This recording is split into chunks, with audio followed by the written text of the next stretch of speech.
एक और किया जा रहा है। तेरे तेरे बाप का राज है क्या? हाँ। चुप।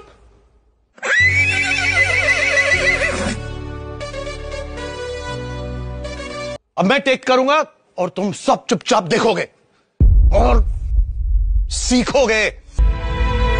पिक्चर तो सालों से बाकी है, लेकिन कट। ज्यादा इमोशन हो गया, थोड़ा बेस डालिए ना आवाज में। पिक्चर तो सालों से बाकी है। कट। बच्चन साहब की याद आ गई है? एक थोड़ा फास्टर करें। पिक्चर तो सालों से बाकी है, लेकिन शायद स्लो में ही मजा है। पिक्चर तो सालों से बाकी है। एक हाथ पर आकर करते हैं। पिक्चर तो सालों से कट। हाथ सालों से फैल रहे हैं, कुछ अलग ट्राई करें। पिक्चर तो सालों से बाकी है। पिक्चर तो सालों से बाकी है। बाकी पिक्चर तो सालों से बाकी है। पिक्चर तो सालों से बाकी है।